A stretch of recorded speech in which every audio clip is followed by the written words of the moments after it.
Hi there everybody, it's Mr. Pope from Grammar School for Boys, and for the sixth instalment for geometry and vectors we're going to be looking at some three-dimensional coordinate geometry, and we're mainly going to be looking at lines, intersections, angles between lines, and some simple geometric problems. Now I say simple, they're going to be straightforward. I wouldn't say easy, but straightforward as in you just follow the instructions, you do what you draw a sketch and you'll figure out what's going on fairly quickly.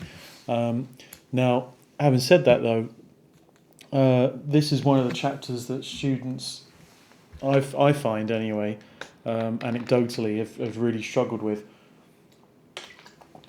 And interesting, from the A-level course, I personally feel that the move to the 2017 specification of A-level maths, in particular at Excel, I believe they've actually weakened the topic of vectors.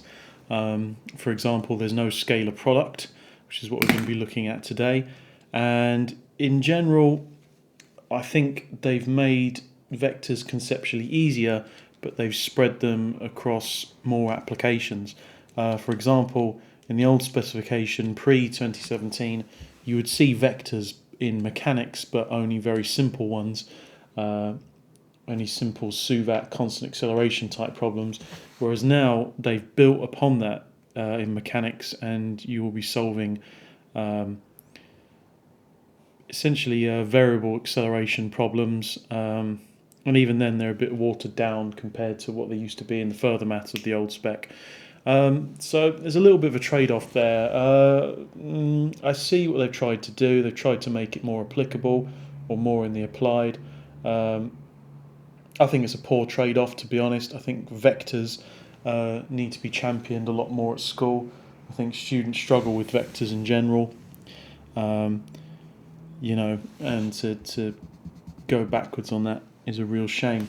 Okay, so enough of the chit-chat. Let's talk about some three-dimensional vectors. So, first of all, let's define our three-dimensional plane. So, okay, you'll be used to working in 2 dimensions. So again, bear with me because I'm going to try and draw a 3-dimensional object on a 2-dimensional flat screen. So clearly you're going to have to put your imagination caps on. So imagine the x-axis is coming out of the screen like so. The y-axis is running parallel with the screen like so, and the z-axis is pointing up like so. And if you're wondering why isn't this y and why isn't this x, we'll try to imagine that you as the observer, this is going to be try to be an eye,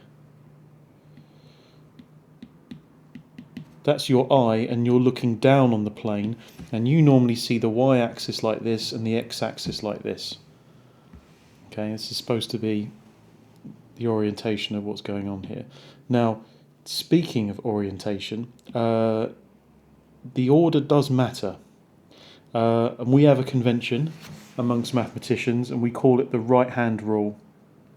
So if I was to draw my right hand, or at least an artistic representation of it,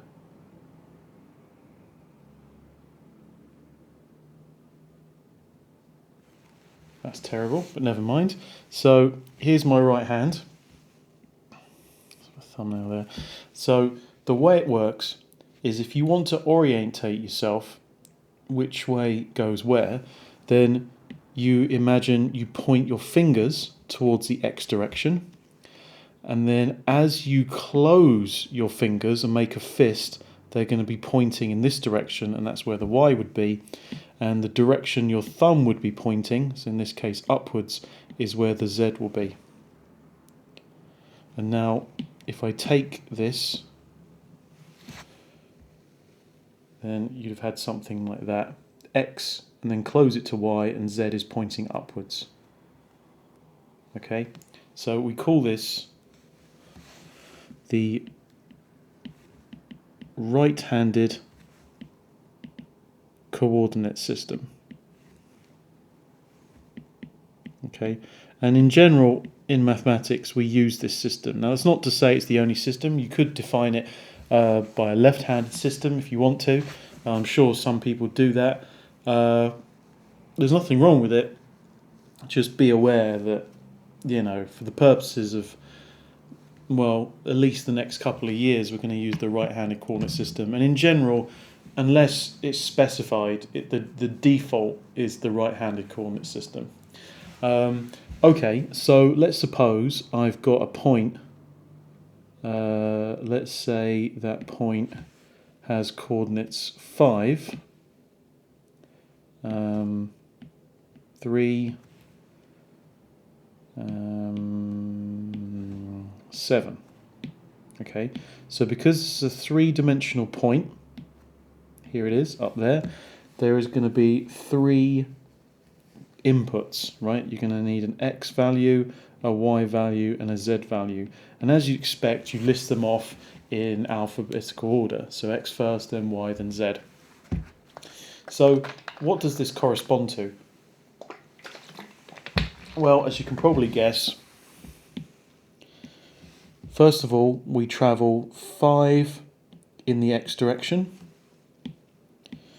We then travel 3 in the y direction, and then we travel 7 upwards in the z direction. That's all that means. So the net result is from the origin, we're going to go up there like that. In actual fact, let's move this over a little bit. Let's say that point is more in line actually with here, so that's more realistic. So 3 would probably be looking something like this.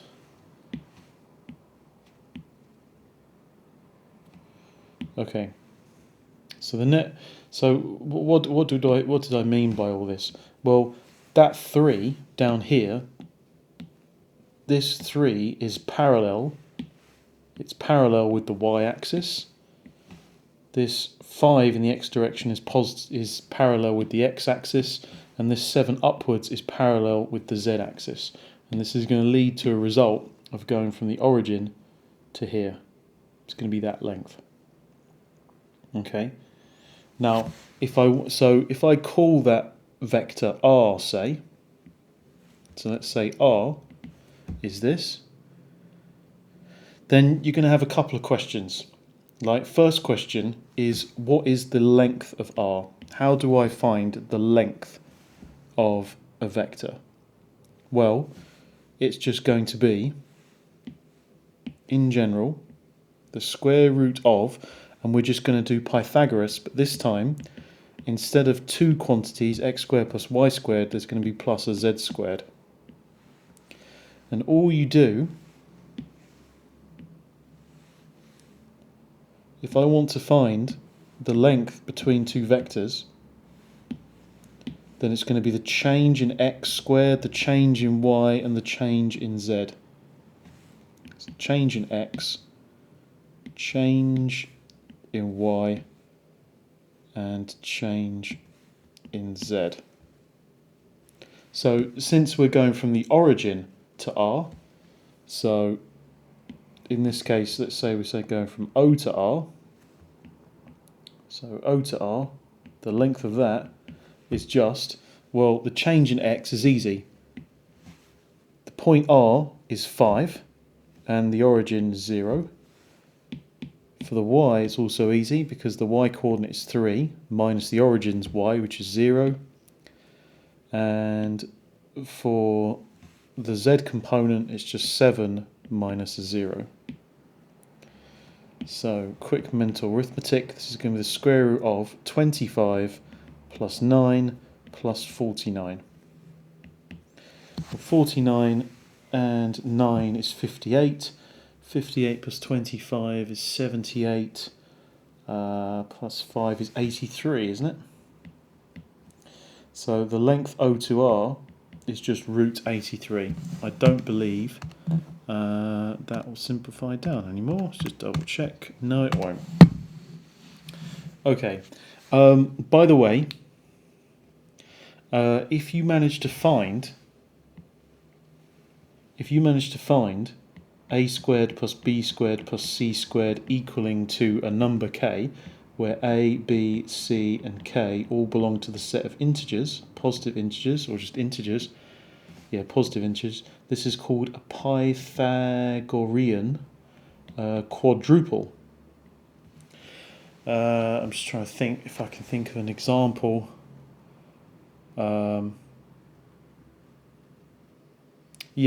So 1 squared plus 2 squared plus 2 squared square rooted is going to give 3, because I've got 4 plus 4 is 8 plus 1 is 9, and the square root of 9 is 3. So 1, 2, 2, 3 is a Pythagorean quadruple. Similar to as if you know a Pythagorean triple of, say, 3, 4, 5, or what's another good one? 5, 12, 13. I'm trying to think what the other ones. There's 7. I want to say 24, 25. So 7 squared is 49 plus 24 squared is 65. Yeah. Okay. So yeah, that's a little bit of a side note. It's more of a maths challenge thing. You can disregard that little side bubble if you wish to. But yeah. So let's just have a title there, because you don't see the bit at the top. Okay, so what have we learned so far? So the right-handed coordinate system, you know that if I give you a set of coordinates, then you know it maps to a point, and hopefully you can find the distance between any 2 points. Okay, really easy. If you want to find the midpoint, that's also quite easy. It's as you'd expect. So if you want a fraction, say 1 over k of a vector OR, then that's just going to be all the components, x over k, y over k, z over k, right? So if I wanted to find the halfway point of OR, so, midpoint of OR, that'd be quite easy. It'd just be halfway between O to R, so that'd be 5 over 2, 3 over 2, and 7 over 2. Okay, so hopefully that's pretty intuitive. I shouldn't really have to, talk about that stuff, but, that's essentially what we're dealing with. Okay, now, you're probably thinking, okay, this is coordinate stuff. I haven't seen any vectors yet. Right, now, here's the deal. Now, you can write, these coordinates, you don't really write them like that. The reason for that is because, as we've seen with matrix multiplications, you need to write them as a column vector in order to perform transformations to them. So technically, I should have put O to R is actually 5, 3, 7 as a column vector. Okay, and technically that should be, what was it, orange? Next one was red and then blue. Okay, now then you're thinking, whoops, red. Okay, so this is a column vector, but now actually there's another way I could have written this. And I'll write down the numbers first and you'll see hopefully what's going on. So 5, 3, 7, and then I'm going to have 5i plus 3j underlined plus 7k. Now what's important is I underscore is the unit vector in the x direction. So what that's saying is I go 5 steps in the x direction. Okay, so I do 5 lots of 1, that's 5 in the x direction. That's exactly what we meant. And j and k are, they're exactly the same. The only difference is, instead of being the unit vectors, oops daisy, shouldn't have done that. They're actually the unit vectors in their respective j and k. So move that to there, move that to there.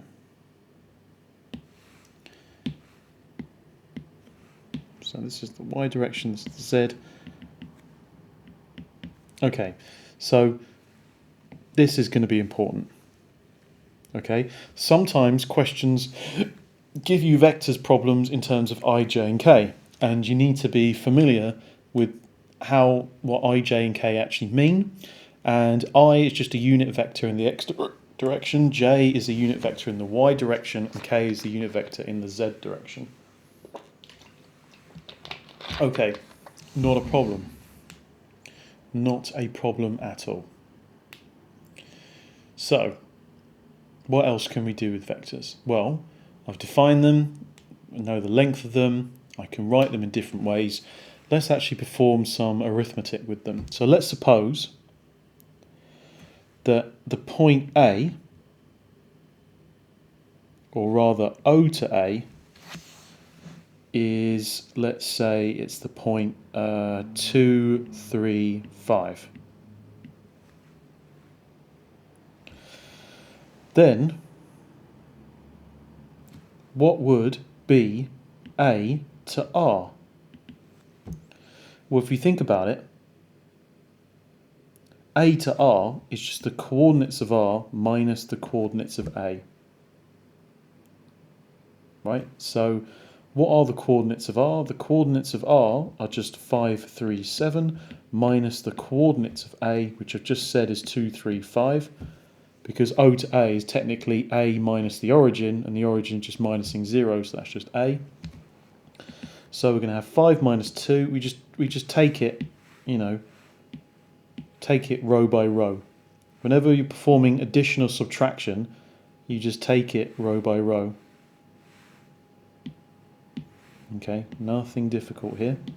So 5 minus 2 is 3, 3 minus 3 is 0, and 7 minus 5 is 2.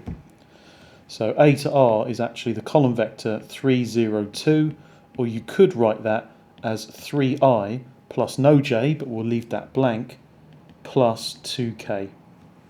Okay, they are equivalent. So you can add and subtract vectors, that's not a problem. You can find the length of vectors, you can find that kind of thing. Now, there's two more things. We want to talk about lines. So let's tidy this up a little bit. Let's give us some space. Okay, let's talk about lines. Okay, it's the same deal. I'm going to have my coordinate axis looking like this up here.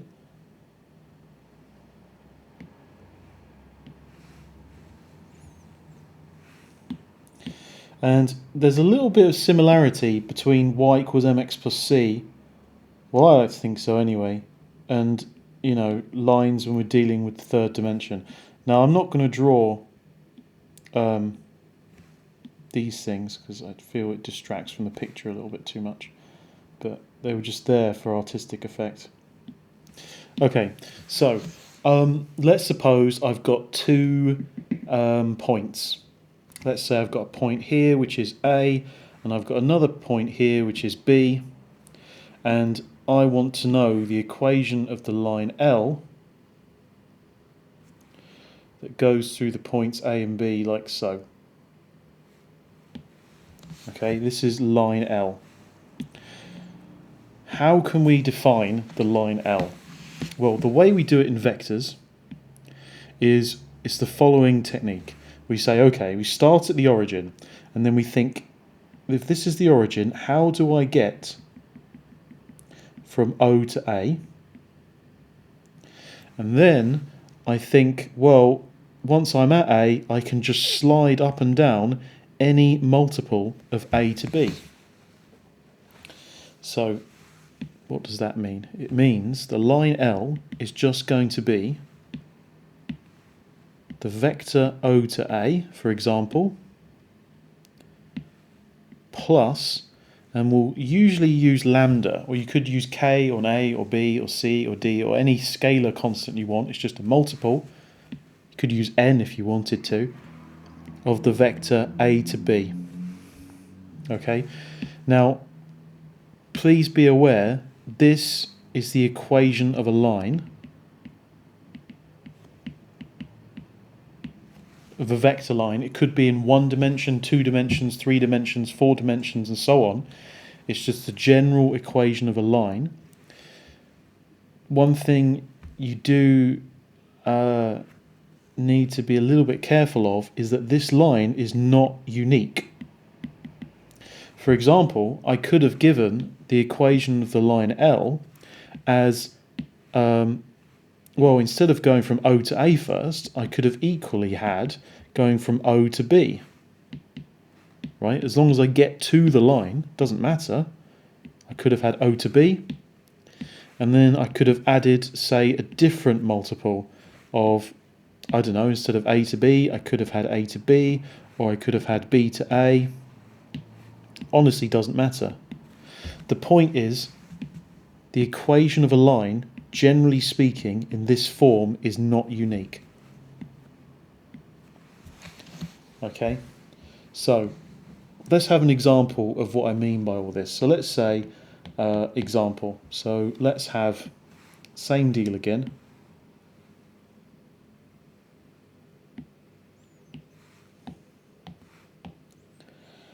Okay, so this time I'm going to give A and B numerical values. So let's say A has the values 2, 1, 2, and B has the values 3, 5, 1. Okay, well, one equation of this line, let's call it L1 now, could be, how do we get from O to A? Well, that's just 2, 1, 2, and then plus an arbitrary multiple, let's call it lambda, and then how do we get from A to B? Now this bit's really easy, because if you think about it, you just have to say, well, okay, how do I get from 2 to 3? Well, that's add 1. How do I get from 1 to 5? That's add 4. How do I get from 2 to 1? That's minus 1. And bearing in mind that this is not unique. For example, because I just want a multiple of that, I could have very easily said, well, it's a multiple of 10, 40, minus 10. That's still valid. It just means I'm going up and down in bigger chunks. So if I want to walk up and down the line, then this lambda needs to be smaller. Generally speaking, you want to simplify this so that this part has no common factors other than 1. They're co-prime. Now, this is one equation of the line. I could have very easily gone from O to B first.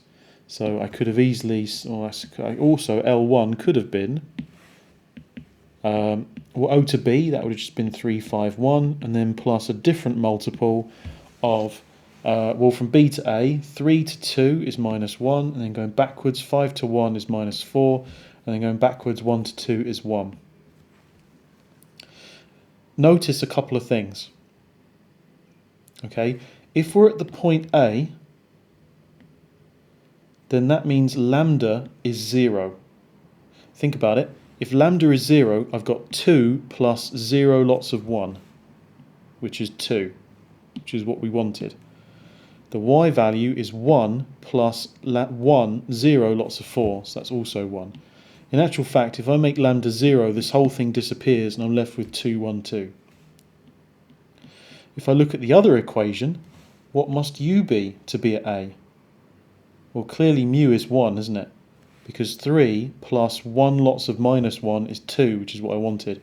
And 5 plus 1 lots of minus 4 is 1, which is what I wanted. And 1 plus 1 lots of 1, and so on. It's important to note that if I've got something like this, if I've got, say, 2 lots of 3, 1, 2, this is the same as 6, 2, 4. Okay, if I've got a scalar on the outside, as I've done in the matrices video, you can just multiply them inside if that wasn't obvious. And similarly, I'm hoping you can see that when we're at the point B, then lambda is 1 and the mu value is 0 for obvious reasons. Okay. Now, let's get to some more interesting problems. Okay, let's suppose I've got 2 lines. Don't need this. Let's suppose I've got 2 lines.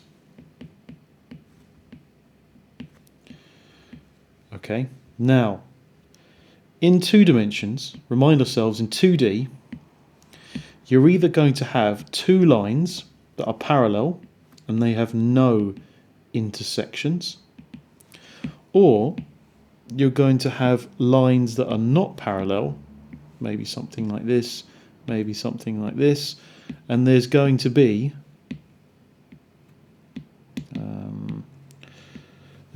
one intersection. Okay, it's one or the other. There, and generally speaking, then you can say that if they're parallel, there's no intersections, and if they're not parallel or non-parallel, then there's going to be one intersection, and that's it. There's only 2 cases. With 3D, it's a little bit more trickier than that, and you've got to think about why that is. So, for example, there's actually 3 things that can happen. Let's get this right. So, X, Y, Z, X, Y, Z, and X, Y, Z. Okay, there's 3 things that can happen. 1, the lines are parallel, right? They are just lines pointing in the same direction, but they're clearly parallel, but just in 3-dimensional space. These are going to have no intersections. And these are the case when you're dealing with something that's parallel. There's also the case where you've got one line going like this and another line going like this, say, and they intersect at one point. Here it is, and there's one intersection. And both lines are not parallel, they're non-parallel. But unfortunately, there's one more case in 3 dimension that you haven't considered. One of them is the one line's going like this, and another line is kind of sliding underneath it like that. Now I've left this black gap blank so you can see they're not going to intersect, one's going over the other. Here, they're non-parallel, but also there's no intersections. The lines do not intersect each other. And we call these lines skew lines. They're skewed. Okay? If I was to, maybe if I was to imagine these things as poles or beams, you could imagine one of them is a beam looking like this, going off forever and ever, like that. And there's another beam that's kind of like gliding under it. Like that, say. That's terrible. But the point is, these beams don't intersect each other, just one's above the other. Okay, they don't intersect each other. Okay. Now, how can we find intersections? Well, suppose, we do just like we do with coordinate geometry. I set line 1 equal to line 2. So I'll have some ABCs plus lambda lots of, let's say, DEFs, and I set this equal to some GHIs plus mu, a different scalar constant, of HIJKLs. Okay, letters. In actual fact, I'm not going to use JKLs and I's because they're vectors and we kind of just find them already. Let's have PQRSTU. Okay, so what does this mean? It means that a couple of things could happen. We need to solve simultaneously. Now, if there is a unique lambda and mu that satisfies all 3 equations, then there's the one intersection. If there isn't, then there's no intersection. These 2 vectors have to be multiples of each other if these are parallel. Okay, so let's take an example.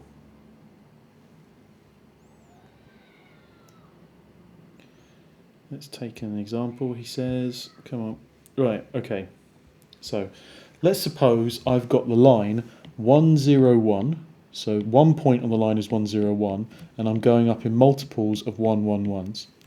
And this is my line L1, and I want to see if it intersects with the line 2, 3, 2, plus, and let's say this is different multiples of, I don't know, 2, 0, 1. Do these lines intersect?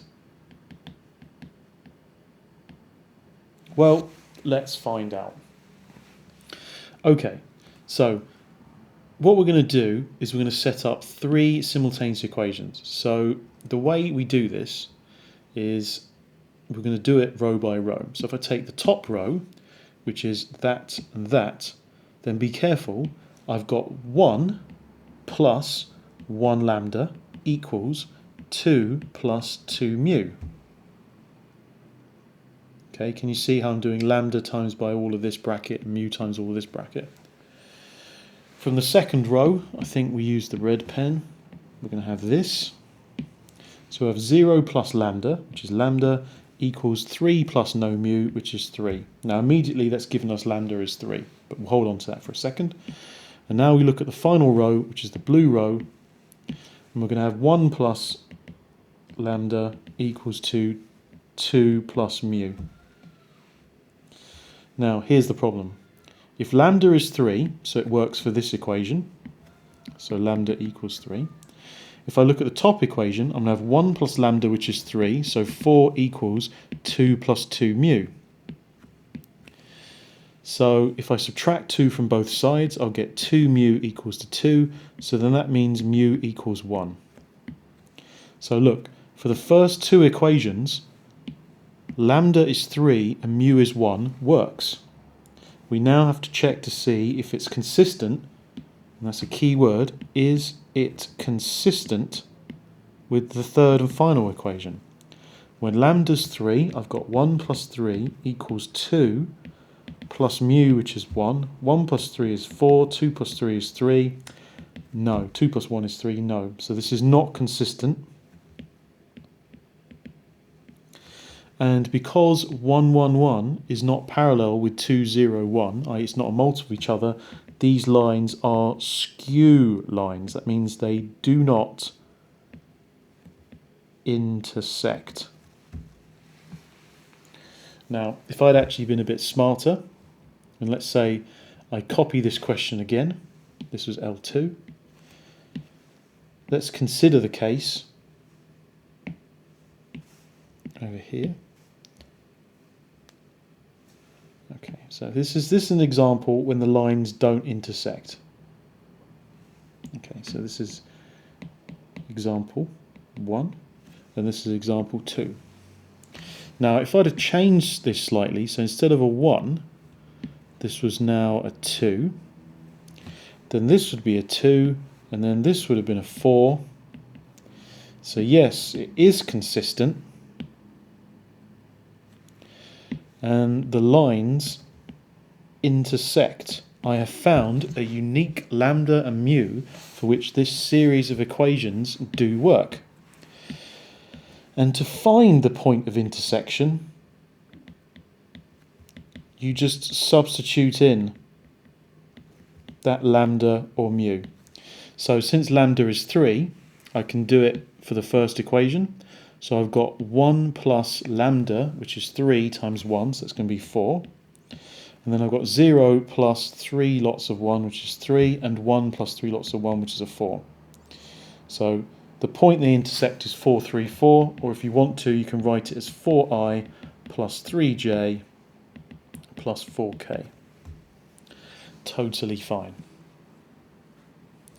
If you're interested, this thing on the left will look like a line, and then you've got, this is the line L1, and then the line L2 is kind of either above it or below it. It doesn't particularly matter, but there's no intersection point. Whereas L1 and L2 over here, they intersect each other here, which is the point 434. This is the line L1, this is the line L2. Now notice when it comes to drawing sketches, I don't have to get the right orientation of this. It honestly doesn't matter.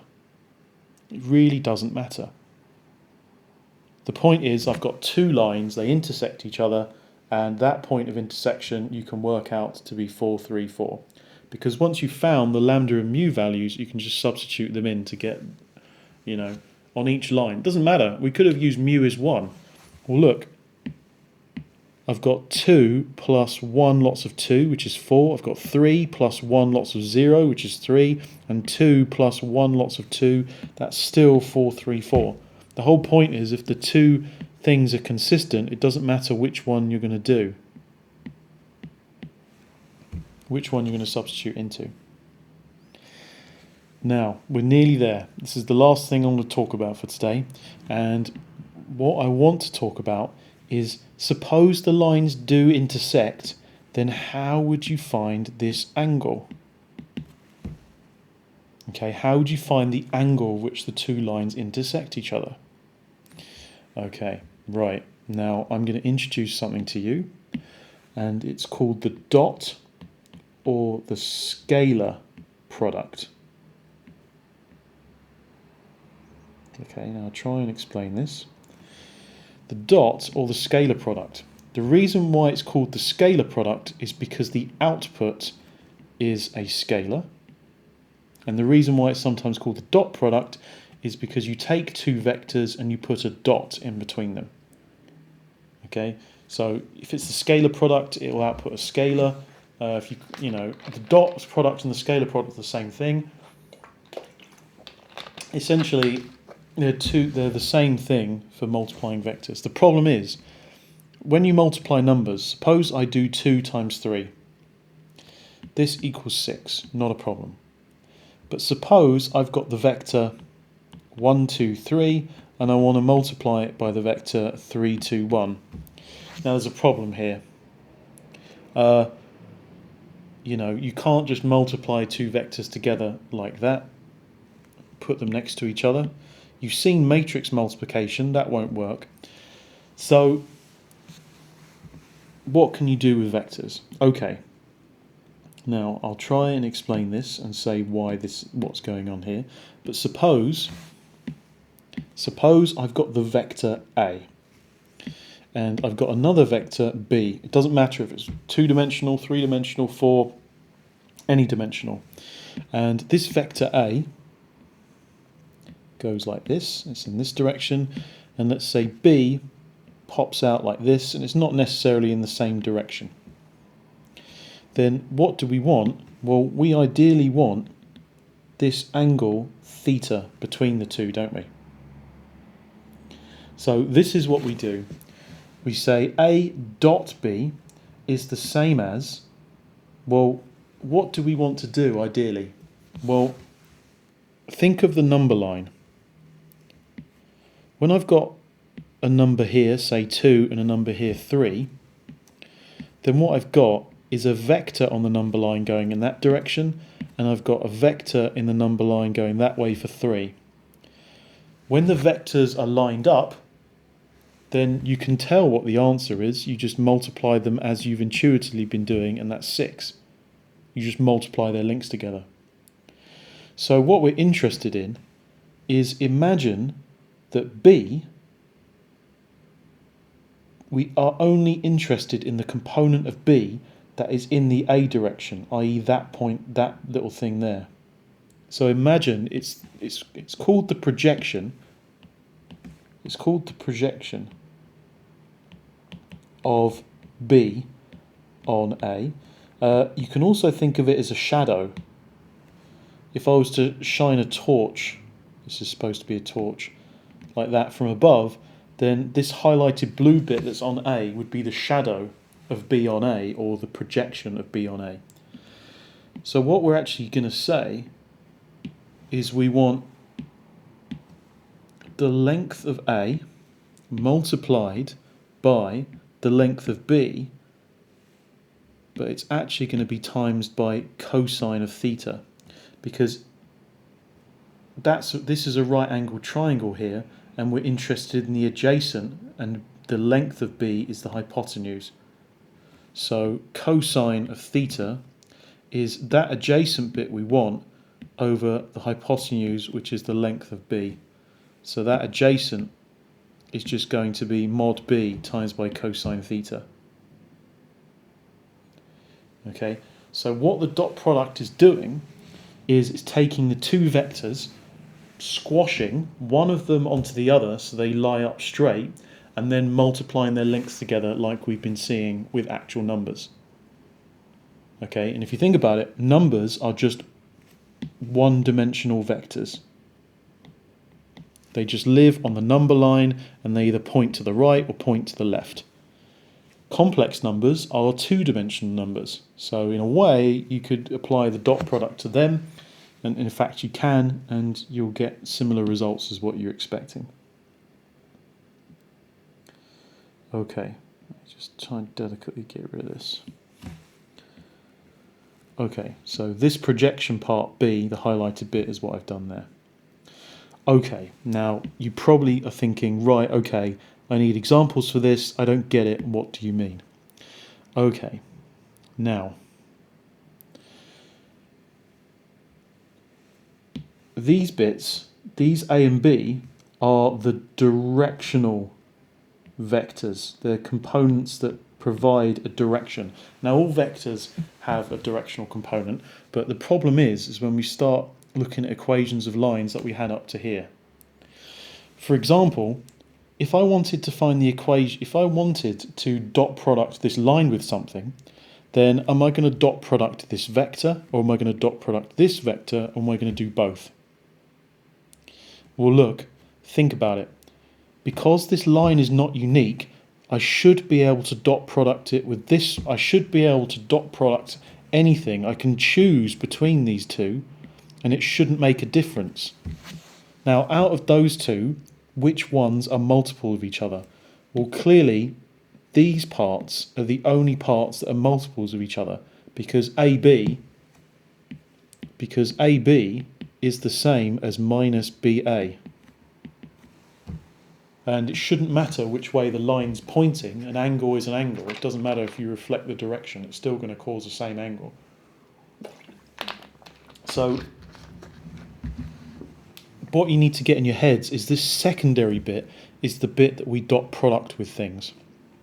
So when I look at my previous example, it's if I want to find the angle between the line L1 and L2, then I need to dot product these two things. The 111 and 202. Okay, so from the previous example, I wanted to find the angle between L1 and L2. So that means I need to dot product 111, was it? And I need to dot it with, what was it? 202? 202. 202. Okay, so let's do the easy part first. The length of 111. So the absolute length of 111 is the square root of 1 squared plus 1 squared plus 1 squared. That's going to be root 3. I times that by, and then what's the absolute value of this vector? Well, that's the square root of 2 squared plus 0 squared plus 2 squared. I believe that's 2 root 2, isn't it? 4 plus 4 is 8. Okay, square root of 8, doesn't matter. And then this is times by cosine of the angle in between them. Okay, now you're probably thinking, okay, I know what root 3 is, I know what root 8 is, I can inverse cosine stuff, but how do I deal with this dotting thing? And it's very simple. All you do to evaluate the dot product is you multiply across, so 1 times 2, which is 2, 1 times 0, which is 0, 1 times 2, which is 2. Then all you do is you add up these numbers. So now this will give 2 plus 0 plus 2, which is 4, equals root 3 times by root 8 cosine theta. Root 8 is 2 root 2, so this is actually 2 root of 3 times root 2, which is 2 root 6. If I divide by 2 root 6 both sides, I'll get 2 over root 6 equals cosine theta. If I times by root 6 top and bottom, I'll get 2 root 6 over 6. So this will actually become root 6 over 3 equals cosine theta. So actually theta is the inverse cosine of root 6 over 3. I'll make sure my calculator's in degrees. Yes, it is. So inverse cosine of fraction root 6 over 3. So apparently theta is 35.3 degrees to 1 decimal place. And by the way, we generally want the acute angle. So if this number, so think about it, this angle here was it 35.3. This was 35.3 degrees. If you'd have done the dot product and it would have given you a number like 120 degrees, then clearly you would have gotten this angle here. Let's call it theta 2. Okay, and now the way it works, actually, and I've made a boo-boo here, is well, not really. No, that's correct, that's fine. I mean, technically, when you do A dot B, then you're closing your hand from A to B. So technically, you're saying it's the angle going from A to B that way, which is going to be this one here.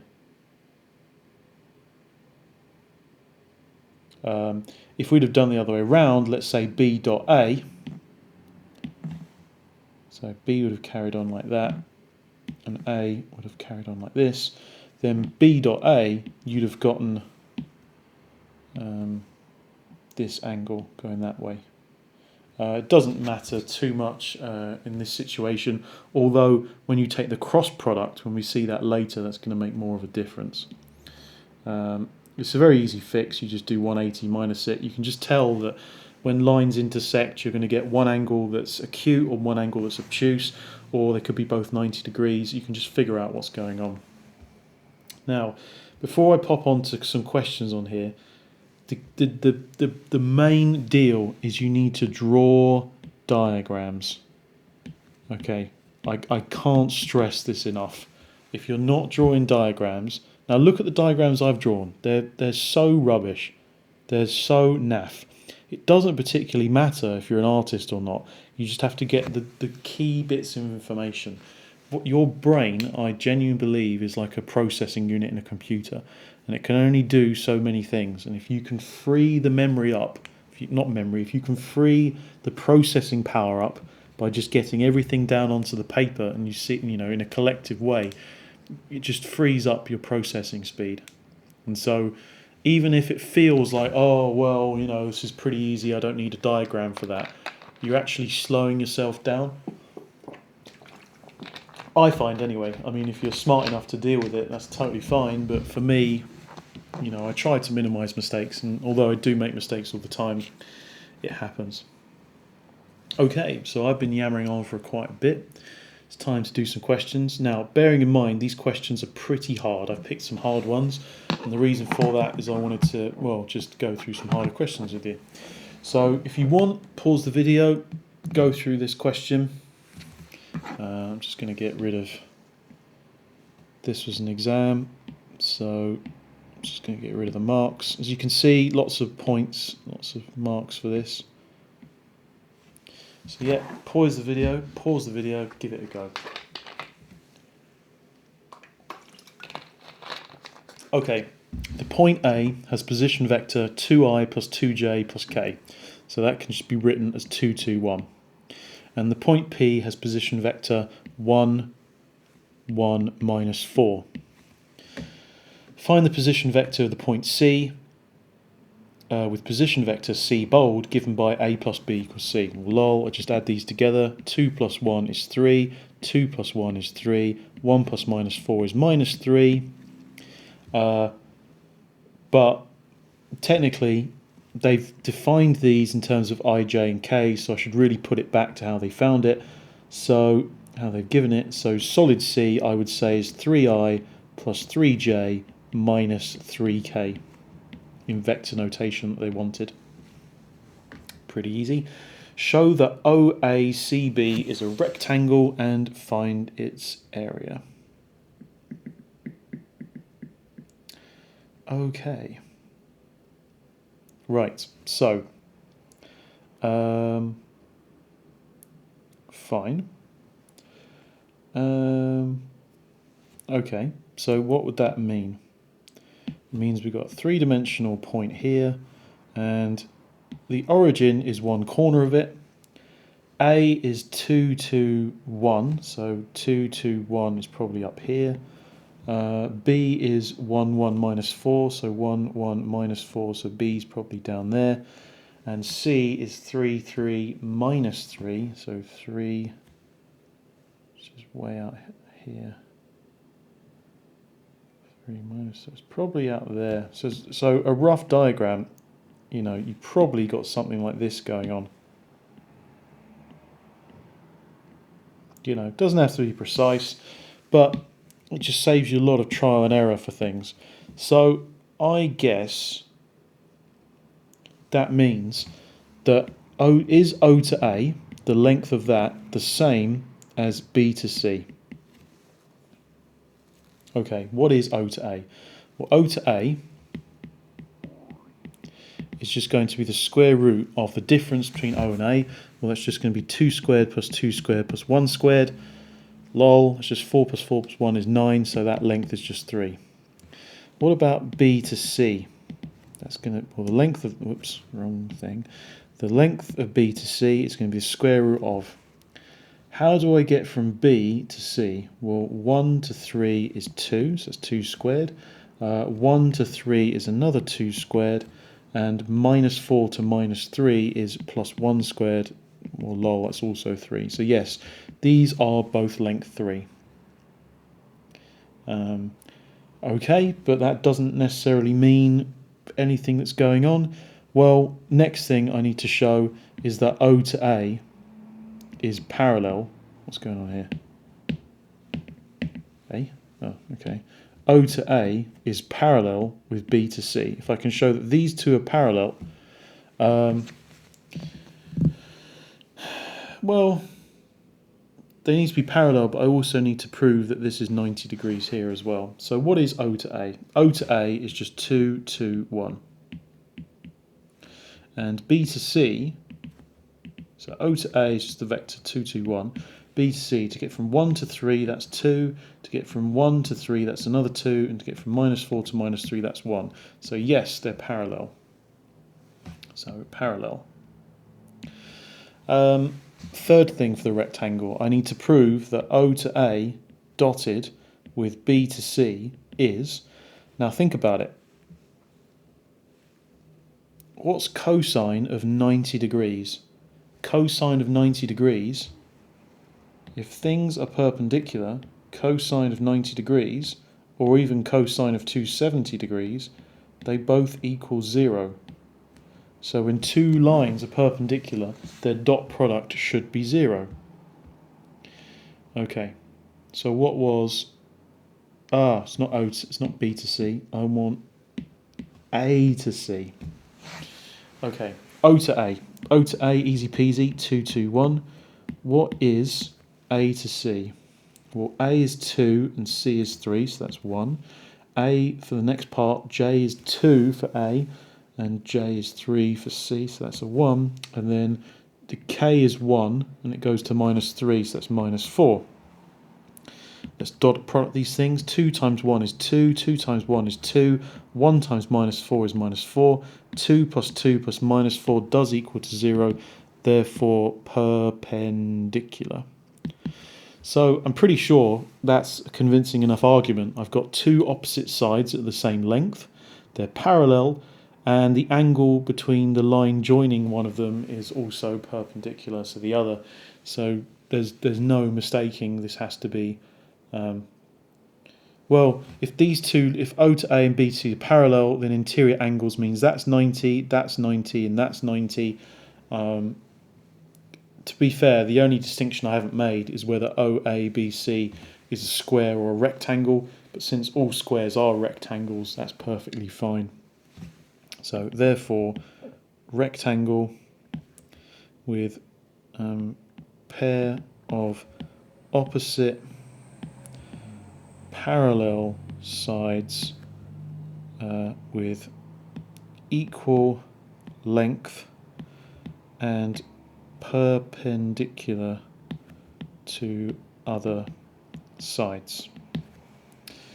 Okay, right, so that was show that OACB is a rectangle, find its exact area. Well, I know one side is 3, I now need to work out A to C. Well, A to C is just the length of this thing, so the length of A to C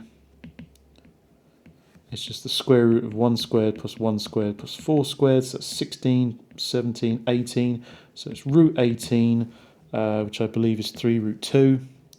So the area is going to be 3 root 2 times by 3, so the area is going to be 9 root 2. So the area is 9 root 2. Okay. The diagonals of the rectangle AB and OC meet at the point D. Write down the position vector of the point D. Okay, A to B is bosh, and O to C is there, so D is slap bang in the middle. Okay, does it make sense that because this is a rectangle, it's just the halfway point between A to B? Is it necessarily halfway? I think it is, personally. So what is A to B? So I want half of A to B. Right. Well, technically, I want the midpoint of A to B. So A to B, what is that? Well, A to B goes from 2 to 1, so that's minus 1. 2 to, that's also minus 1, and then the K goes from K to minus 4, which is minus 5. So if I do the coordinates of A plus a half of A to B, well, in actual fact, I can just do this, can't I? What's halfway between 2 and 1? Well, it's 1.5, isn't it? So it's 3 halves of I. So D is 3 halves of I plus halfway between 2 and 1 is also 3 halves of J. Then halfway between 1 and minus 4, it's 5 down, so I have to go down 2.5, so that's going to be minus 1.5 K, is it? Yeah, so D is actually that, which is 3 over 2, 3 over 2, minus 3 over 2 as a column vector. Okay, so it wasn't too bad. Find the angle, the size of the angle ADC. Okay, so I want this angle. Okay, so what I really need to do is I need to take the dot product of AB. I need dot product of AB with OC. Okay, so it's going to be the length of AB dotted with the length of OC times by cosine of the angle in between. AB I've sorted out, that's minus 1, minus 1, minus 5. O to C is just going to be what C is, that's 3, 3, minus 3. The length of AB, did I do that? It's 1 squared plus 1 squared, which is, well, this is going to be the square root of 1 squared plus 1 squared plus 5 squared, because you can just, when you square them, you make them positive. This is times by the length of OC, which is going to be the square root of 3 squared plus 3 squared plus 3 squared. This is cosine theta. Let's do this. So minus 3 there, minus 3 there, and then plus 15. So minus 6 plus 15, I believe, is a 9. 1 plus 1 plus 25 is root 27. And then 9 plus 9 plus 9 is another root 27. So this is actually going to be 9 over 27 equals cosine theta, or 1/3 equals cosine theta. So theta is the inverse cosine of 1/3. Inverse cosine of 1 over, oops, don't want that, 1 over 3. So this is 70.5 degrees. The problem is, ADC, it looks like is going to be this obtuse angle. So I actually don't want 70.5, I want 180 minus that. So that means the angle ADC equals 180 minus that, which is 109.5 degrees. Okay. From this poor diagram, can you see that ADC has to be, ADC is that angle. It looks like it's probably, well, what is the length A to C? Have I done that? Oh, A to C is 3 root 2. So if that length is 3 root 2, clearly 3 root 2 is longer than 3, so the rectangle is being stretched out in this direction, so clearly this is an obtuse angle. So yeah, it has to be the obtuse angle, 109.5. Yeah, good question, very tricky. Okay, next tricky question. Pause the video and give it a go yourself.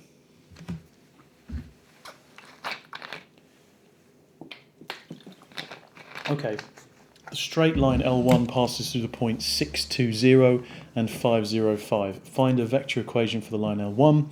That's easy. Let's L1 equal to 620, any point on the line, plus an integer multiple of, for giggles, let's go from A to B. 6 to 5 is minus 1, 2 to 0 is minus 2, and 0 to 5 is 5. Minus 1, minus 2, and 5 are co-prime, so I don't need to simplify that anymore, so that will do. The straight line L2 is a vector equation where mu is a scalar parameter. Show that L1 and L2 intersect at some point C and find the coordinates. So that means I need to set these two equal to each other. So let's do the first line. The first line is going to be 6 minus lambda equals the top line, which is minus 7 minus 5 mu. Next line will be 2 minus 2 lambda equals, and then it will be 6 plus no mu. Fantastic, we can find a mu. And then the next line, which would be 5 lambda equals minus 4 plus 2 mu. Okay, so if I look at equation 2 for a sec, if I minus 2 from both sides, I get minus 2 lambda equals to 4, so it looks like lambda equals to negative 2. If I substitute that up into the top, 6 minus minus 2 is 8. This equals minus 7 minus 5 mu. If I add 7 to both sides, that's 15 equals minus 5 mu, so mu equals negative 3. Now I've solved for these two equations, the first two. I now need to check for consistency on the bottom. If 5 lambda, where lambda is minus 2, so it's going to be minus 10 equals minus 4 plus 2 lots of minus 3, so it's a minus 6. Yes, that works. Minus 10 is minus 4 minus 6. Okay, so actually I can now substitute in either lambda is minus 2 or lambda is minus 3 into either of these, and I'll substitute into minus 3 into the second one. So I've got minus 7 plus minus 3 lots of minus 5, so that's minus 7 plus 15, so that's 8. 6 plus nothing is 0. Oh, Jesus, is 6. And minus 4 plus minus 3 lots of minus 2 is going to be a negative 10. So the point C is 8, 6, 10, which is also 8i plus 6j minus 10k, if you want to write it like that.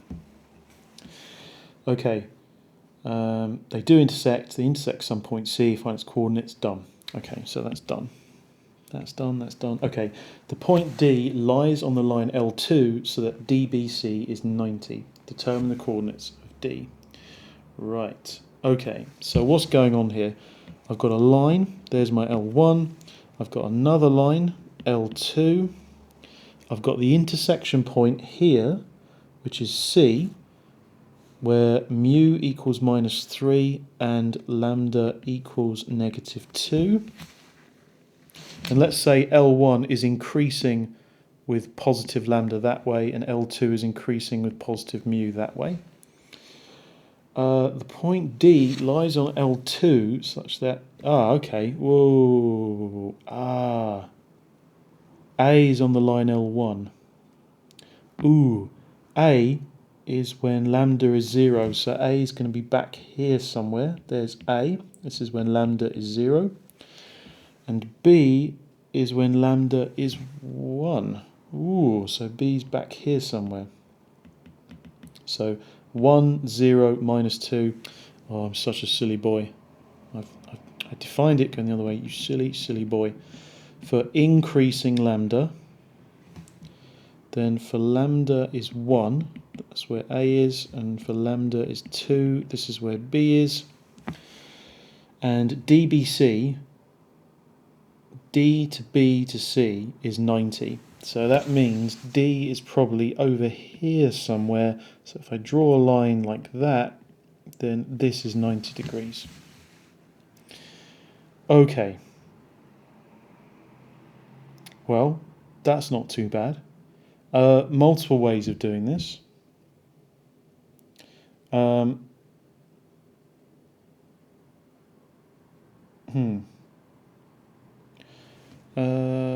Okay, so B to D. I know that B to D, if I dot that with the line L1, that should equal 0. Yeah, you following me? If I dot that line with that line, it should equal 0 because they're perpendicular. So, what is B to D? Well, BD is just the coordinates of D minus the coordinates of B. Now, all I know about D is it's on the line L2. So I'm going to write the whole line, minus 7, 6, minus 4, plus mu lots of minus 5, 0, 2, and I'm going to subtract B, and I know what B is, that's 5, 0, 5. And I'm going to dot that with the line of L1, which I know is minus 1, minus 2, 5. And that needs to equal to 0. So now I'm going to find a mu value, I'm going to sub it in and do stuff. So let's deal with some stuff first. First of all, I've got minus 7, 6, minus 4, minus a 5, 0, 5. So let's tidy that up first. So minus 7 minus a 5 is minus 12. 6 minus a 0 is 6. Minus 4 minus a 5 is minus 9. This is going to be plus mu, lots of minus 5, 0, 2, times by minus 1, minus 2, 5. This equals to 0. So let's do it row by row. I've got, oh dear, I've got all of this being dotted by minus 1. Okay, so I've got minus 1, lots of the top row. So actually, minus 12 minus 5 mu times by minus 1 is going to be 12 plus 5 mu.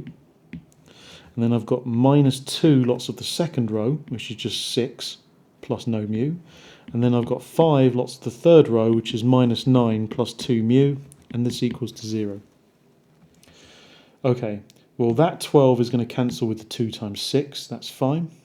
I've got 5 times 2 mu, so I've got a 10 mu there. I've got 5 times minus 9, which is minus 45, and I've got a 5 mu there. So actually, I've got in total 15 mu minus 45 is 0, which is 15 mu equals 45, which I guess makes mu 3.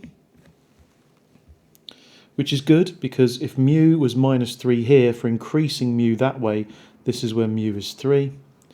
So if I substitute mu into the top bit as 3, and mu is 3, then minus 7 plus 3 lots of minus 5. I've got minus 7 minus 15, I believe is minus 22. I've got 6 plus 3 lots of nothing, and I've got minus 4 plus 3 lots of 2 is minus 4 plus 6, which is 2. There you go. So the coordinates of D are negative 22, 6, 2. If you want to write it as minus 22i plus 6j plus 2k. Coolsies. Okay, let's just do one more. Have I got more? Oh, I've got 2. Okay. No, okay, we'll do it. Come on. Okay, the straight line L. Well, pause it. Pause it, give it a go yourself. This is quite difficult stuff. Year 13 struggled with this. But I promise you keep working at it, going on physics and maths tutor, looking up vector questions, yeah. Or, you know, you could just drop me a message, email me, say, right, I want to practice more of this stuff, where can I go? I mean, I'll just keep going through examples with you, but we'll see. Okay, the straight line L has vector equation blur. So if I was to write this out, I've got no j's here, so that's going to be 3, 0, 3. That's a 0, not a 6, plus lambda lots of 1, 2, minus 2, not 3. Okay, so this is my line L1, which also has R. The point A is coordinates 3, 3, minus 3. Okay, so it should be pretty obvious that A does not lie on L. The reason for that is for the x-coordinate to be 3, then lambda would have to be 0, and for the y-coordinate to be 3, then lambda would have to be 3 over 2, because 0 plus 3 over 2 is 3, and it's not consistent. Okay, the points P and Q lie on L such that AP is the same length as AQ. Okay, so here's my line. Here's my line L1. And the point A doesn't lie on it. Let's say that's the point A like that. Now the points P and Q lie on L such that A to P is the same as A to Q. That's interesting, because that's screaming to me that we've got a circle centered at A. Why? Because then the distance from there to there, we'll call it the radius, that could be potentially Q, and then the distance from there to there, where that's P, they're the same. They're, the same radius of a circle. Okay. Given further that PAQ is 90. Ooh, if that's 90. Interesting. Okay. Find the coordinates of P and the coordinates of Q. And all we know is this is 3, 3, minus 3. Okay. Right. Okay. So if that's 90 degrees, what we're going to do is we're going to remember our GCSE circle theorems. And that is the chord PQ of this circle. If I draw a line like that, which is 90 degrees to the chord, then I've bisected this in half. Okay. What have I also got? Because this angle is this whole angle is 90 degrees, and I've cut it in half, that's 45 degrees, that's 45 degrees. Okay. Next up, how about we try finding out what this midpoint is here? We'll call that position X. Now because it's 90 degrees, then that means AX dotted with the line L1 has to equal to 0. And to find out where X is, that's easy. I do the position of X minus the position of A, and I dot that with the line L1, and that's 0. Now the position of X is just on the line L1, and I know what that is. That's 3, 0, 3 plus lambda lots of 1, 2, minus 2, and I subtract the position of A, which I know is 3, 3, minus 3. And now I need to dot that with the line L1, which is just the directional component, which is 1, 2, minus 2, and set that equal to 0. Okay, let's deal with some things first. I've got a 3 minus a 3 there, so that cancels. I've got a 0 minus a 3, so I've got 0 minus 3. And I've got 3 minus a minus 3, so that becomes a 6.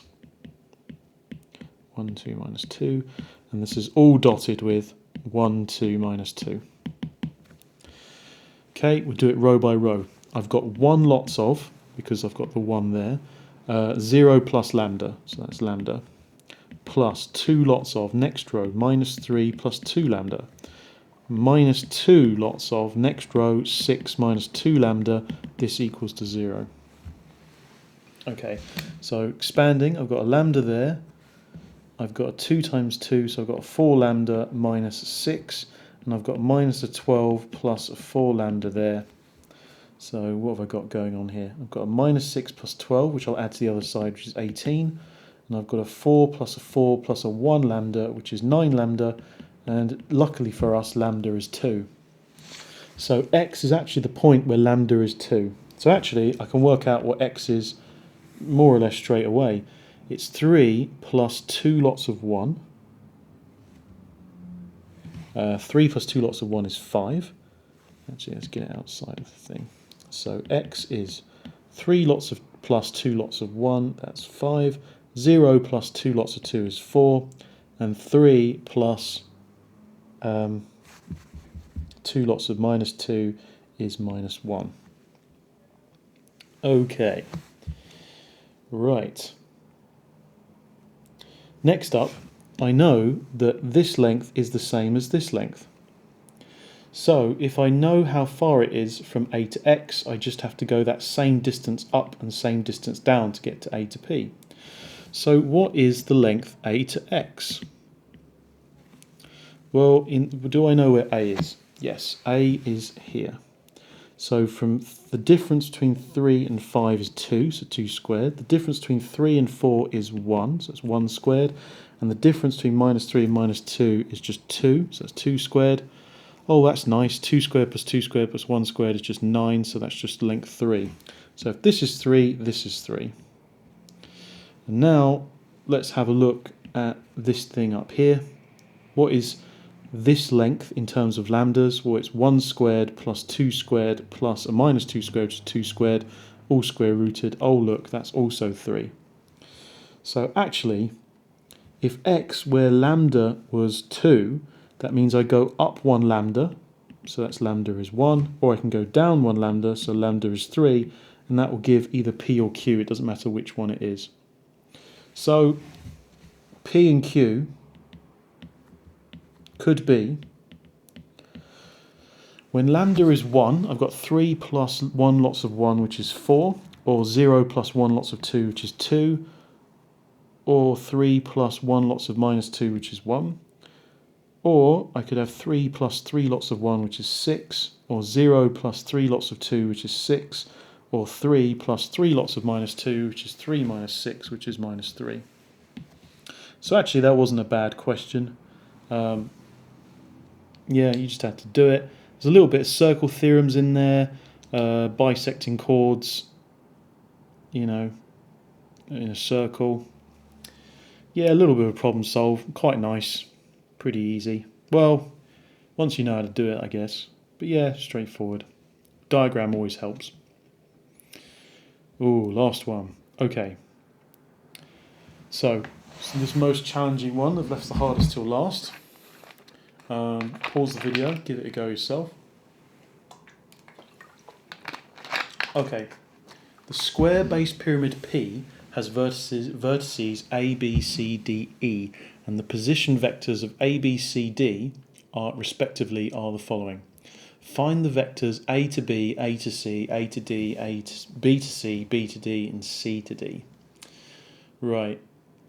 I'm a bit worried here because, yeah, this is a square-based pyramid. They've given us 4 of them, and we don't necessarily know that all of these things.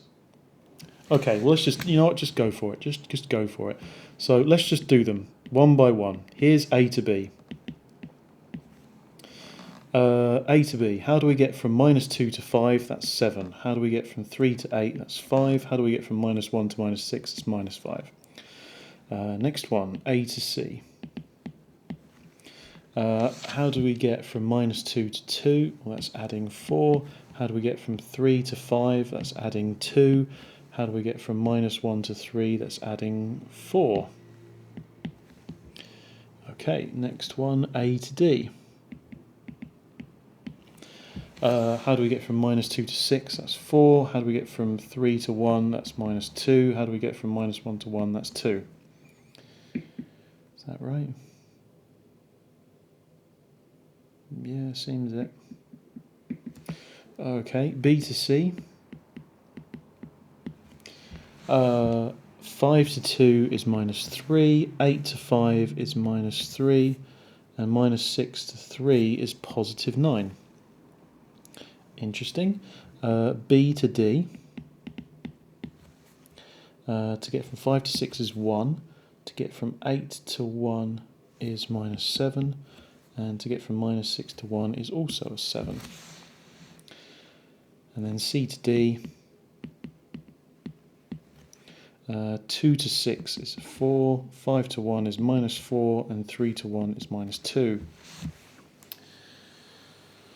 Hmm. Okay. B. Find the length of a side of the square base of P. Okay. Right. Let's deal with this first. Let's suppose I've got a square-based pyramid. Here it is.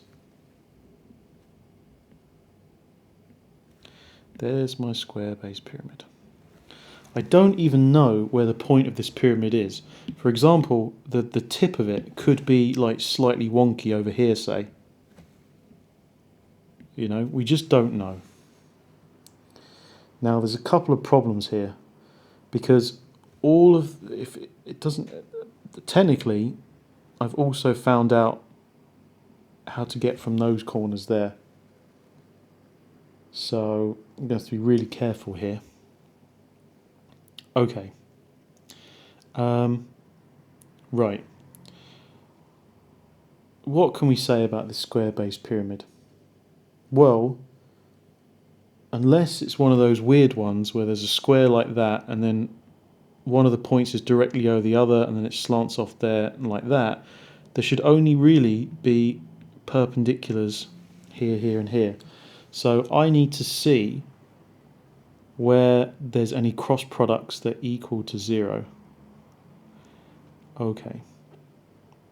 Well, for a start, before going off blindly, they must share a similar point. For example, if I do AC dotted with BD, that's just dumb because they're not intersecting each other. Whereas if I dotted AC with, say, BC, then they both share that common point C. So if I've got AC, which is 424, dotted with -3, -3, 9, then 4 times -3 is -12, 2 times -3 is -6, but 4 times 9 is 36. And that's going to be -18 plus 36 is 18, so that's definitely not perpendicular. Okay, interesting. What other combinations have we got? Well, we could do AD, BD, but I don't think that's going to work because if this is negative and this is negative, then you times together they're going to make a positive, so that's going to be positive as well. It's probably not going to be great. What about AB dotted with BD? Could that work? So 7, 5, -5, dotted with 1, -7, 7. So 7 times 1 is 7, 5 times -7 is -35, and -5 times 7 is another -35. No, that's hilariously wrong. That's interesting, because what I find interesting is if this is a square, then even the diagonals. So,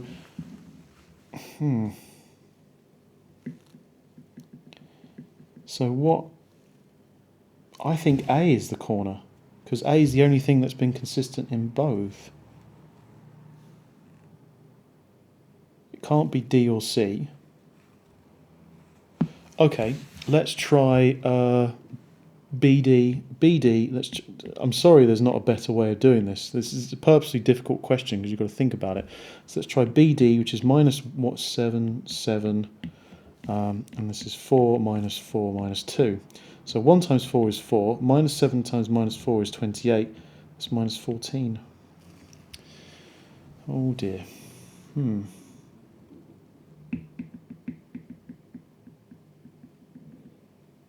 That's not going to work.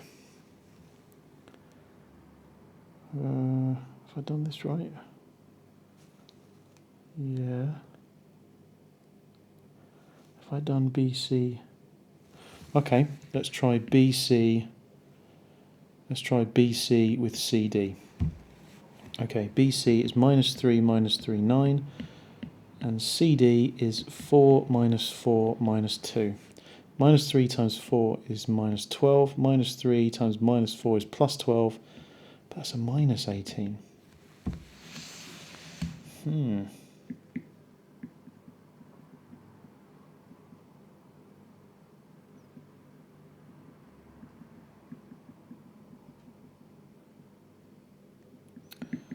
That's really interesting.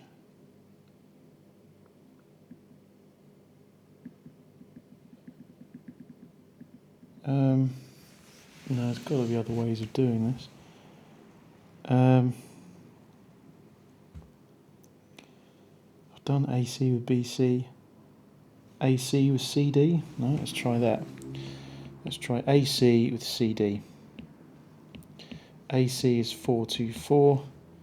CD is 4 minus 4 minus 2. 4 times 4 is 16. 2 times minus 4 is minus 8. 4 times minus 2 is minus 8. Aha! Bingo! ACD. Right. Okay, so we've definitely got ACD. They're definitely at 90 degrees to each other. Whoops, and they share the common point C. So we've definitely got C there, A there, and D there. Right, now what did we try? We tried AB, BD. Ooh. Now because AB dotted with BD didn't work, this can't... so B must be the top bit, and the point E must be... Okay, so B is the top, and you've got A, C, D, E as the corners. Right. Okay, cool. Yeah.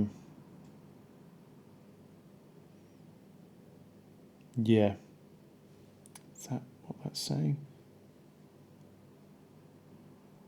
Yeah, because if A, B, B, D, if B was... Yeah, no, that's it. That's cool.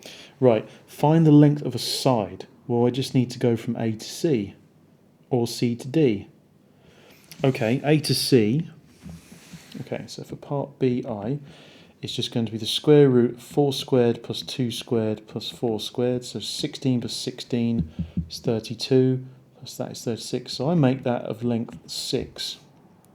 I'll just double check that with what am I looking at? It was this, C to D. Yeah, it was the same numbers, 4, 4.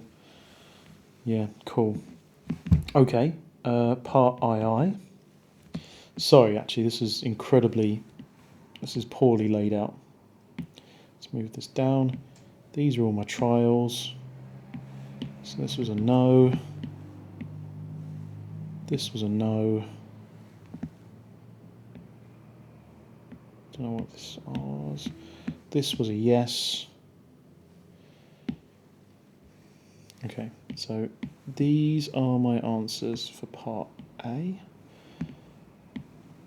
The length is this answer here. Okay, the cosine of the angle between one of the slanting edges, P, and its base. Okay, right, cosine of the angle. Well, okay, well, let's consider DAB, so this bit. So we want this angle there. So ideally, I want to do AD dotted with A to B, and that is going to equal the length of A to D with the length of A to B. The reason why I can't go the other diagonal, well, I could consider the other way round, but I don't know what E is, so that's going to have to wait. So this is going to be cosine of the angle between them. A to D, which is 4 minus 2, 2. A to B, which is 7, 5 minus 5. Now I should just be able to work this out, because A to D, if this is 6 and this is 6, then A to D should be 6 root 2. Oh, I've done this the wrong way around, haven't I? No, I've done this the wrong way around. Sorry, A to D is 6. No. Oh, sweet Jiminy Cricket. Wait a minute, what's going on here?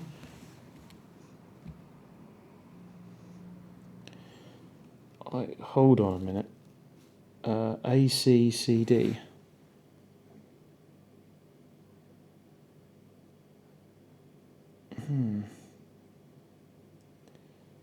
They have C in common. Yeah, but A to D.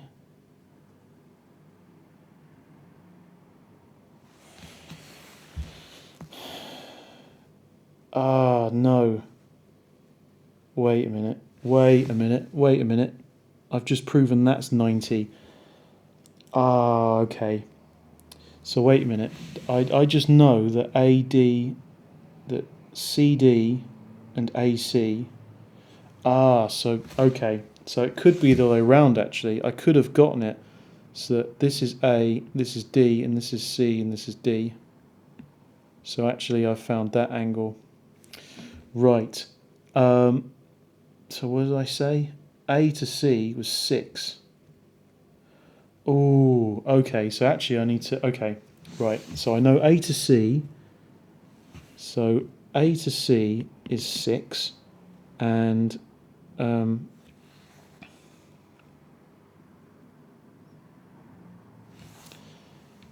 A to C is 6.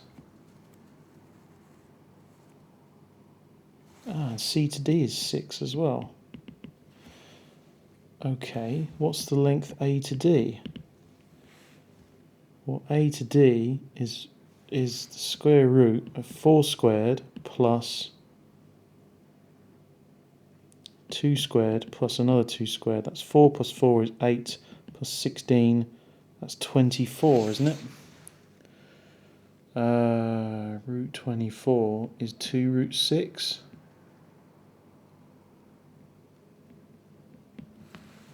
Oh, that's weird.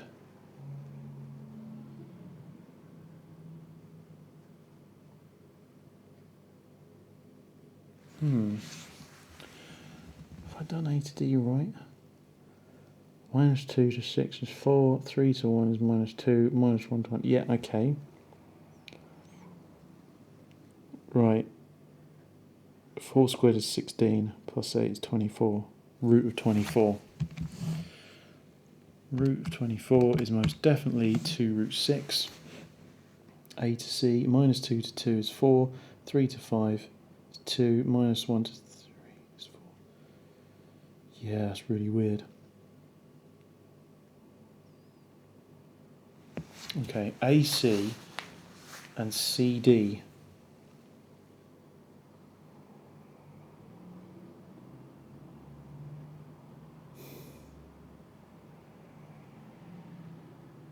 That's weird. How does that work? Minus 2 to 6. Hold on. A to D. 4 minus 2. Yeah. So A to D is 2 root 6. Is it even a diagonal? 2 root 6 squared plus another 2 root 6 squared. Does that equal 6 squared? Well, that's going to be 4 times 6 plus another 4 times 6. Which is 24 plus 24, which is 48. And that's not 36. What's going on here?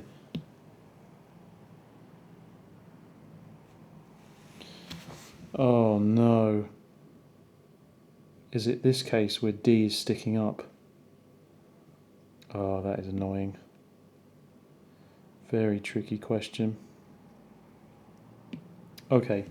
Right, let's not panic. We might have to go back on ourselves. Right, A to C is 6. Right, let's just list this out again, because I don't think this is all right.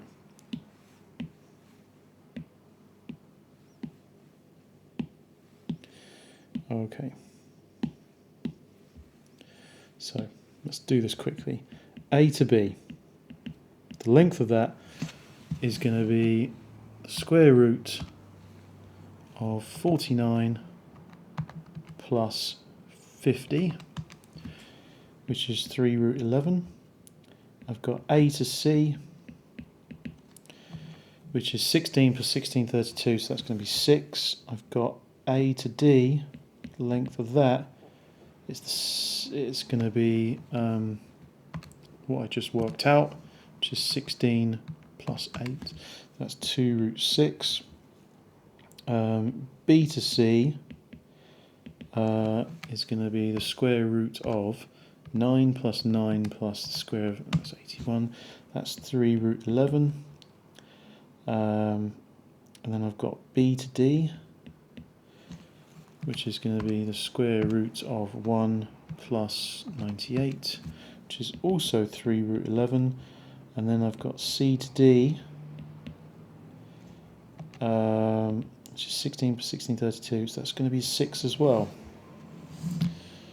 Okay, right, so I've got three sides at the same. Did AB, okay, was AB crossed with BC, was that a thing? Was that equal to 0? Well, AB was 7, 5, minus 5, and BC was minus 3, 9. Well, that's clearly negative, so that's not going to work. Yeah. So, and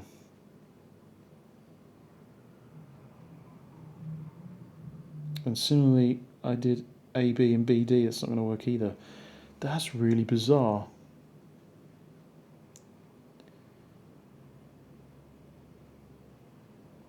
The only ones that were perpendicular was AC and CD.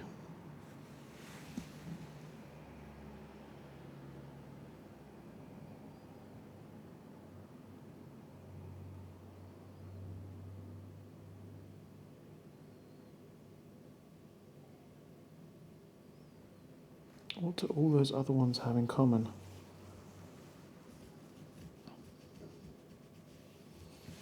Okay. So that's really bizarre, because 2 root 6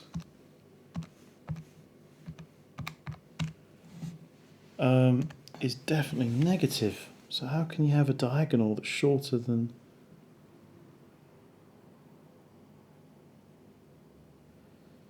A to C... Have I definitely got A to D right? A to D. Oh, you silly, silly boy. A to D, minus 2 to 6 is 8. 3 to... yeah, oh, wow. Wow, wow, wow. Wow. So anywhere I did A to D... no, I didn't use it. So actually, just A to D is wrong. So it's actually the square root of, wow, 64 plus 4 is another 8. 6 root 2. Wow, I'm such a spong. I'm an idiot. I'm actually an idiot. Wow, I just can't read. Apologies. Cool. Okay, so what's going on? This side length is clearly 6, and a diagonal, if I've got a square where that's 6 and that's 6, then this diagonal would be 6 root 2 by Pythagoras. So clearly, if one side is A, that's D, and this is C, we've got something like this going on. Now, it looks like A to B is 3 root 11, so B can't be there. So as I said before, B has to be up here. Now, fine, this makes a lot more sense now. So if I do A to D dotted with D to B, this should equal the length of AD times by the length of BD, sorry, I don't know why I did DB, cosine theta. So, have we got AD? Yes, it's 6 root 2. Have I got BD? Yes, it's 3 root 11. This is cosine theta. And then AD was 8 minus 2, 2. And DB, or BD, was 1 minus 7, 7. So 8 times 1 is 8, minus 2 times minus 7 is 14, 2 times 7 is another 14, it's 28, plus 8 is 36, equals 6 root 2 times 3 root 11 cosine theta. If I divide by 6, that's just a 6. If I divide by 3, that's just a 2. So it's 2 over root 2 root 11 cosine theta. Rationalise that, times that by root 22, top and bottom. I've got 2 root 22 over 22. The 2's cancel, so this becomes root 22 over 11 is cosine theta. Wow, I completely butchered that. Okay, the height of P. The height of P? Oh, it's the pyramid. Okay. Yeah, no, we can do that. It's just Pythagoras, right? Because if I've got, say this is the pyramid side on, I want to know this height here.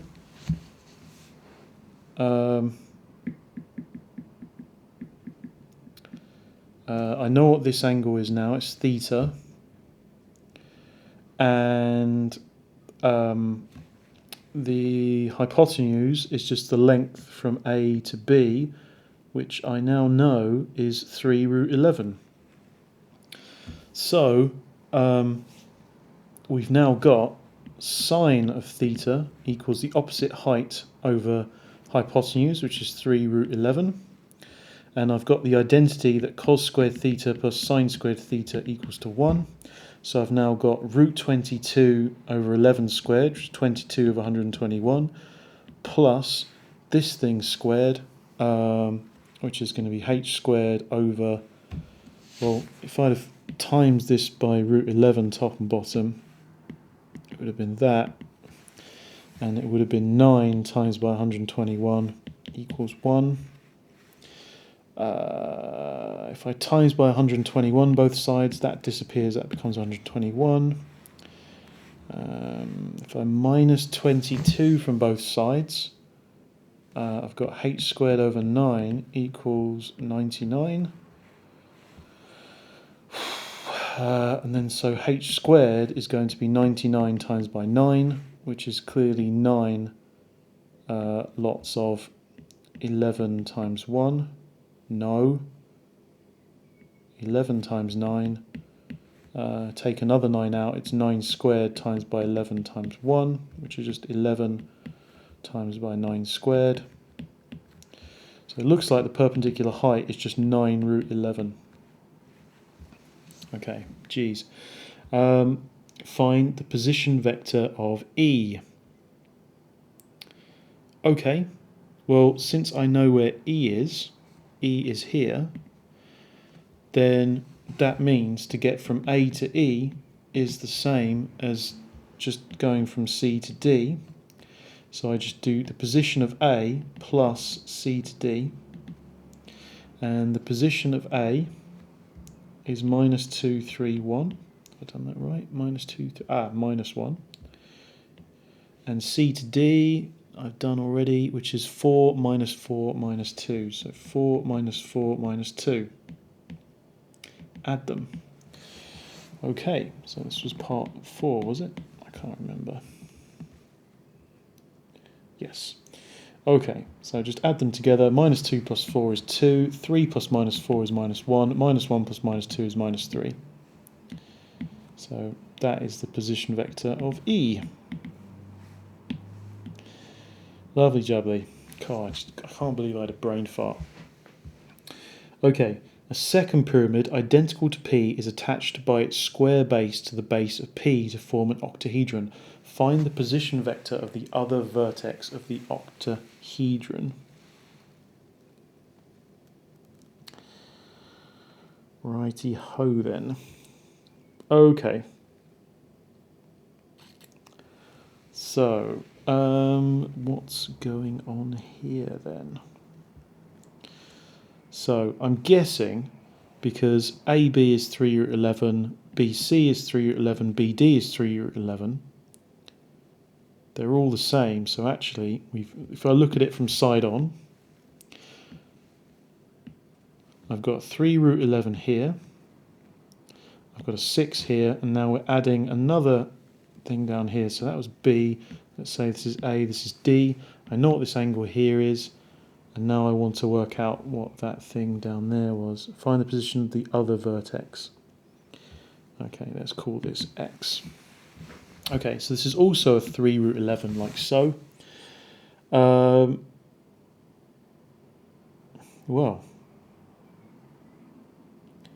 how are we going to do this? Okay, that's fine.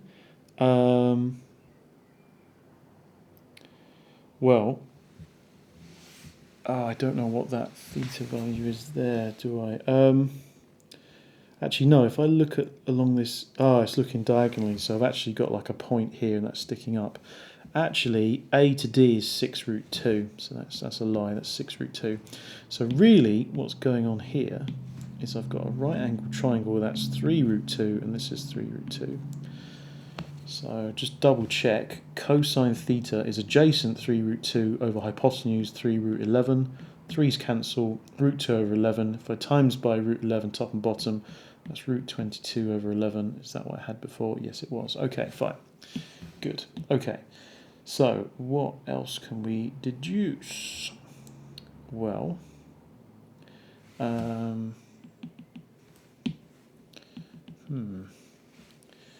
well, what is the length from B to here? What's this height? Have we done that already? That's 9 root 11. Is that true?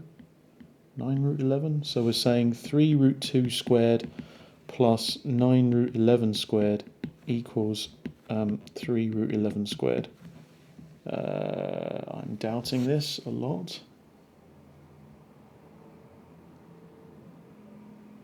Really?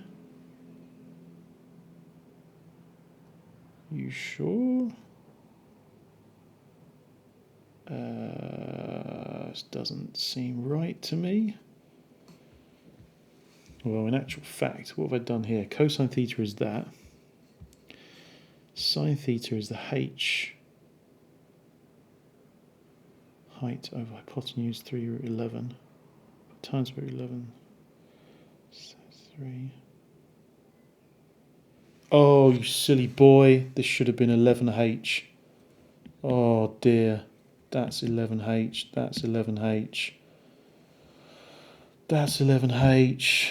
Oh man, really? So when I do that and that, h squared is 9 squared, so h is just 9. Oh boy. So that should just be that. 3 root 2 all squared is 9 times by 2 is 18, plus 9 squared is 81. 3 times that, that's going to be 99. Yes, that works. Okay, so actually the height was 9. I'm just being a silly. So that means we're going a height of 9 downwards. So actually, what we should do is we should find out the vector going from B to this point here, which we can do because it's the midpoint of A to D. So I want to go from B to the midpoint of A to D. So remind myself, do I know what B is? Do I know what B is? No, I do not. Although, because I know it's directly above, it's perpendicular. So let's work out what the midpoint of A to D is. So A to D, halfway between minus 2 and 6, it's going up 8, so 4. So minus 2 add 4 is just going to be a 2. 3 to 1, the midway point of that is 2. And then the midway point of minus 1 to 1 is just a 0. Okay. Now I know the line, we'll call this line L2 that goes from B like that. I know the line L2 dotted with the line A to D must equal to 0.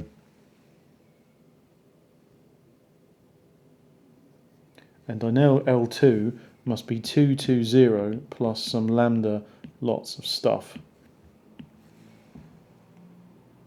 But that's not going to be helpful, is it? Okay.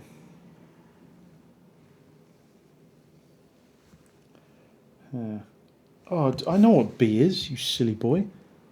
B is here, 5, 8 minus 6. 5, 8 minus 6, is that right? 5, 8, B is, yeah, B is that. Okay, how do I get from B to, okay. So to get from there to there, I go 5 to 2, so it's minus 3. And then 8 to 2, I go down 6. And then minus 6 to 0, I go up 6. So all I have to do is do these steps again to get to the new point x. So 2 minus 3 is minus 1. 2 minus 6 is going to be minus 4. And 0 add 6 is just going to be 6. So that's the inverted tip. Ta-da. Oh man, I've been a massive silly. Maybe because I've been doing this for a while and I haven't had lunch yet. But okay, yeah, apologies for that. It's actually a really nice chapter once you get into it. But yeah, I just made a meal of the last one. I think the last question was taken from an advanced extension paper, and you'd probably be given about 20. Well, you're given, it's a 3-hour paper, and so each of the questions are usually 20 minutes to half an hour each. So if I took 30, 40 minutes on that, I apologise. If I didn't, then I probably worked at the right rate. To be honest, the reason why it went so slow is I misread the question. Yeah, do as I say, don't do as I do. I mean, I just didn't lay this working out particularly well. All right then, hope you had fun. Toodaloo.